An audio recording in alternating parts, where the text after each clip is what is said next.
안녕하세요. 클킴입니다. 오늘 이 시간에는 40대 중후반서부터 50대 선생님들의 착각 혹은 가장 많이 하는 것 아니면 그들이 가장 주의해야 하는 거에 대해서 말씀을 드려 볼까 합니다. 저에게는 한 10년 정도 알고 지낸 그런 선생님들이 있거든요. 10년까지는 안 가고 한 7-8년 정도 알고 지낸 선생님들이 있는데, 옛날서부터 이제 알고 지냈기 때문에 이제 좀 자주 만나면 안지 얼마 안 된 초창기에는 이런 말을 하셨어요. 뭐라고 했냐면 지금 몸도 별로 너무 안 좋고 이제는 그만둘 때가 됐지." 이러면서, 그때가 이제 40 대였었거든요, 그 선생님들이.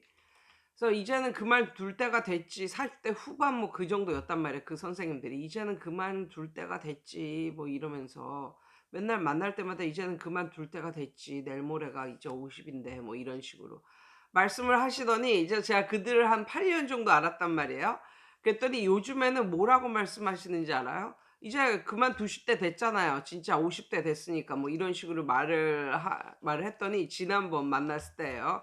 그중에 한 선생님이 뭐라 하냐면 일을 더 열심히 해야 될 것 같아." 그래서 그러는 거예요. 그래서 "왜요?" 그랬더니 하는 말이 "아니, 내 나이에 애들도 다 키웠겠다. 지금 애들을 다 정리를 하면 정말 인생에 있어서 할 게 없다는 거야, 할 게. 그러면 얼마나 적적하고 그렇겠냐고, 심심하고 그렇겠냐고." 그러면서 나 이거 이 일 못 놓겠다고, 더 열심히 해야겠다고 또 그런 말씀을 하시는 거예요, 이번에 이제 만났는데. 그래서 '야, 진짜 그렇구나.' 어떻게 생각하면 막 진짜 막 50대 막 이런 선생님들이 50대 아니면 거의 60 바라보는 나이, 아니면 60 대까지 정말 제일 열심히 할 나이가 이 나이대인가? 뭐 이런 식으로 그런 생각도 해 봤는데, 진짜 선생님들, 원장님들 진짜 대단하세요. 그런데 오늘 제가 말씀드리고 싶은 것은 뭐냐면, 40대 후반에서 50대 혹은 그 이상 분들이 가장 많이 하는 실수, 아니면은 가장 망했을 때 이 요인 때문에 망했다는 거죠. 그게 뭐냐면 일 욕심. 일 욕심 때문에 결국은 망하게 되는 건데, 왜 그러냐면 그들은 예전부터 이렇게 해 왔기 때문에 인이 백이었다고 그러잖아요. 인이 백인 상태예요. 인이 백인 상태인데, 그러면서 말을 하죠. "옛날에는 뭐 12 시간도 강의했는데." "옛날에는 뭐 10 시간도 강의했는데." 뭐 이런 식으로. 그래서 지금 하고 있는 4-5 시간 아니면 대여섯 시간은 껌이라고 생각하는 거야. 아무것도 아니라고. It's a piece of cake. 그렇지만 그걸 아셔야 돼요. 이미 몸은 노화해 가고 있다, 아니면 이미 노화했다, 아니면 노화해 가고 있다라는 걸 아셔야 됩니다. 그 일에 이미 익숙해져 있지만, 그래서 옛날에는 그렇게 했지만 그거는 젊었을 때 얘기고, 그건 20-30대 젊었을 때 얘기고, 지금은 이미 몸이 노화에 들어갔다, 아니면 이미 노화했다. 그래서 그 40대 후반서부터 50대 그 이상 되는 원장님들이 가장 학원을 갑자기 접는 일위가 바로 건강 악화입니다. 건강 악화. 갑자기 이렇게 건강이 악화될 줄 몰랐다는 거예요. 싱싱싱싱 하고 있는데 갑자기 건강이 악화된 거죠. 그렇지만 갑자기 건강이 악화됐을 때는, 젊었을 때는 한 며칠 앓고 일어나면 거뜬하지만 지금은 그렇지 않습니다. 그 건강 악화가 암으로 이어지고, 아니면 고질병, 뭐 만성 질환 뭐 이런 거로 이어지기 때문에 일어나기가 쉽지 않아요. 결국은 학원을 접죠. 그런데 본인이 건강이 악화될 거를 전혀 생각하지 못했기에, 옛날에는 뭐 이만큼도 했는데 이런 마음을 했기에 오래, 오래, 오래 하고 싶어 가지고 학원도 크게 뭐 확장을 하고, 아니면 학원 인테리어도 이제 많이 하고 이랬는데, 얼마 되지 않아 건강 악화. 어느 날 갑자기 뭐 암에 걸린다거나 아니면 어느 날 갑자기 과로로 쓰러졌다거나 이러면은 해결책이 없는 거예요. 그냥 들어 눕는 거에 무슨 해결책이 있겠습니까?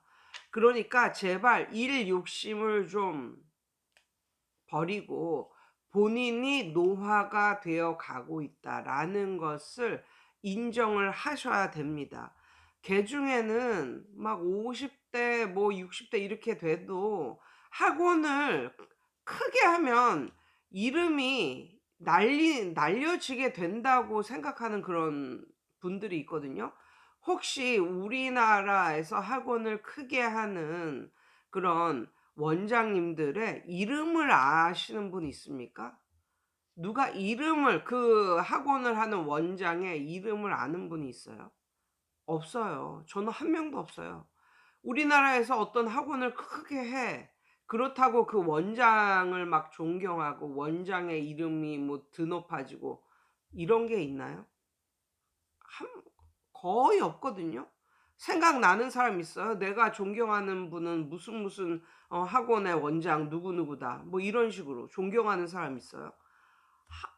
아무도 없어요. 하나도 없어요. 그런데 개중에는 뭐라고 생각하냐면 학원을 좀 크게 하면 내 인생에 있어서 성공한 것 같은 뭐 그런 느낌.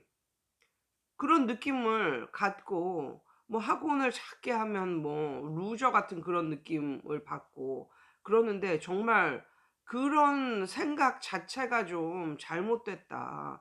아무도 학원을 작게 한다고 해서 깔보지도 않고 아무도 학원은 막 뭐 대궐같이 한다고 해서 그 사람을 존경하고 본받고 싶고 그런 사람은 없다. 그런데 나이가 많을수록 막 나이가 50이 넘고 그럴수록 막 학원을 확장을 해서 본인의 이름을 드높이고 뭐 이러는 식으로 생각을 하는 그런 선생님들이 계시거든요.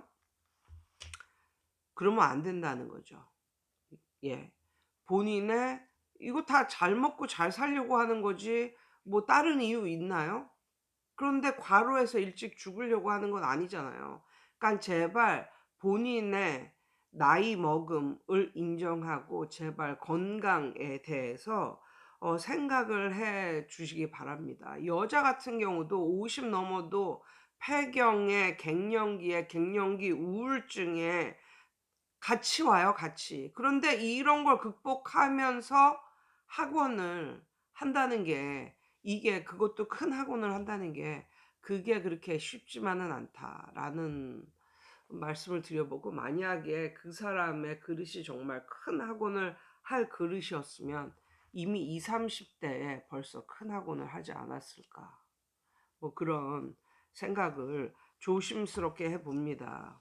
예전에 저한테 한번 컨설팅 비슷하게 받으신 그런 분이 계셨는데요. 그분이 서울 살다가 이런 걸 정리를 하고 또 신도시가 학원이 잘 된다고 이제 신도시로 내려가서 거기서 아파트에 들어가서 이제 공부방을 하셨어요. 근데 공부방을 차린 지 한 석 달 정도 만에 16 명이 유입됐다고 하더라고요. 16 명이 이제 들어왔다는 거죠. 뭐 나쁘지 않은 거죠. 공부방 해서 이제 그렇게 했는데. 그런데 그분이 어느 날 저한테 이제 문자를 해서 뭐라고 그러시냐면 큰 학원으로 나갈 거라고 그렇게 말씀을 하시는 거예요. 지금 공부방 하는 그 애들을 데리고 큰 학원으로 나갈 거라고. 그래서 큰 학원 월세가 신도시이고 그러니까 경기도권의 신도시예요. 월세가 한 500 정도 된다고 합니다. 그니까 뭐 적어도 한 6-7천에 월세가 500 뭐 이 정도. 그런데 그냥 들어가는 게 아니라 인테리어 싹 할 거 아니에요. 그러면 1억 정도는 들겠더라고요. 1억 정도 들고 들어가서 월세 500 내는데 월세가 좀 부담이 돼서 수학하는 선생님하고 수학하는 선생님을 한번 알아보시겠다는 거예요. 그런데 그분의 나이가 50대 뭐 중후반 뭐를 향해서 이제 가시는 그런 분이었는데 뭐 저한테 다시 컨설팅 의뢰를 한 것도 아니고 그냥 일방적으로 문자를 보내신 건데 거기다 대고 제가 뭐라고 말씀을 드리겠어요. 그냥 "화이팅. 잘 하시라."고 이렇게 이제 말씀만 드렸는데 사실 좀 걱정이 됩니다. 제가 그런데 이미 그분은 결정을 하시고 이제 행동을 이미 취하셨거나 아니면 100% 행동으로 옮길 그런 생각을 하고 있는데 제가 뭐라고 거기다 대고 하면 안 됩니다. 뭐 이런 식으로 말하기도 그렇고. 그리고 그때 그 선생님은 저하고 의논을 하려고 한 게 아니라 그냥 문자로 통보였기 때문에 저는 그냥 "화이팅." 이렇게 말하면서 아무 말도 하지 않았는데 조금 걱정이 되긴 했습니다. 물론 그 선생님이 크게 이제 되실 수도 있겠죠. 그렇지만 제가 이렇게 걱정을 하는 이유는 예전에 그 선생님이 중학교 애들을 어떻게 가르치는지를 저한테 문의를 했었던 분이에요. 그러니까 중학교 학생들을 그동안 가르쳐 온 그런 분이 아니고 그동안 초등학생만 가르치다가 중학교, 고등학교까지 확대를 하려고 그들을 어떻게 가르쳐야 되는지 저에게 문의를 해온 분이었기 때문에 이쪽 방면의 베테랑이나 그런 분은 아니죠. 프로는 아니죠. 아마추어죠, 아마추어. 그런데 이제 그 신도시 공부방에서 고 정도의 아이들이 모집됐다고 해서 그들을 100% 데리고 나가서 학원으로 해도 이게 결코 쉽지는 않다. 그리고 마음에 맞는 수학 선생님을 알아보는 것, 그것 역시도 쉽지가 않다라는 것을 생각을 해 보고요. 한번 학원으로 나갔는데 제가 한번 생각을 해 봤어요. 애들이 열심히 들어와서 한 30명 모집됐다고 이제 모집됐다고 생각을 해 보세요. 근데 그 30 명이 모집된 게 그 학원을 돌릴 수 있는 그 비용이라니까요. 그 30 명이. 그러니까 저는 그렇게 생각합니다. 집에서 공부방을 하면 한 명이 들어와도 이제 흑자 전환이거든요. 그렇지만 교습소를 하면 10 명까지도 아무것도 나한테 떨어지는 건 없어요. 11명 정도 됐을 때 나에게 점점 떨어지기 시작하는 거죠. 학원은 30 명이 될 때까지도 나에게 떨어지는 건 없습니다. 그냥 학원 운영하는 데 쓰는 거예요. 그러면 잘 돼 가지고 50 명이 됐다고 이제 생각을 해 봅시다. 50 명의 아이들이 다닌다고 생각을 해 봐요. 그럼 이제 31 명서부터 내게 되니까 이제 31 명에서 이제 50 명이 되면은 20 인분이 이제 내 수익이 되니까 좋아해야 할까요? 아니라는 거죠. 어떻게 50 명이나 학원을 다니는데 원장님 혼자 그거를 가르칠 수가 있겠어요. 50 명이나 다니는데 학원에 영어를 가르친다. 영어를 하는데 50 명이 다니는데 다만 프론트 데스크에 한 명은 앉혀 놔야 될 거 아니야. 미니멈 한 명. 그러면 이제 그 사람 월급 나가야죠. 그러면 정말 월급을 적게 준다고 해서 적게 준다고 해도 이제 그 프론트 데스크에 사람 한 명 두고 뭐 이렇게 실장 한 명 두고 이제 하면 40 명까지는 이제 선생님 돈이 안 되는 거란 말이야. 원장 돈이 안 되는 거란 말이야. 아무리 프론트 데스크에 싼 사람을 갖다 앉혀도 그래도 한 150만 원 이상은 줘야 될 거 아니에요. 그러면 이제 50 명이면 10 명분 뭐 이렇게 남는 거예요. 10 명분. 그렇게 돼서 한 70명 갔다고 쳐. 그러면 그게 남나? 아니 70 명까지 갔는데 어떻게 프론트 데스크에 한 명 앉혀 놓고 학원을 운영을 할 수가 있어요. 70 명, 80 명이면 선생님 한 2명 써야 되는 거예요. 어떤 분위기인지 아시겠죠? 그러다 보면 정말 뭐 남들한테 볼 때는 뭐 학원 어느 정도 큰 신도시에서 어느 정도 큰 학원 한다.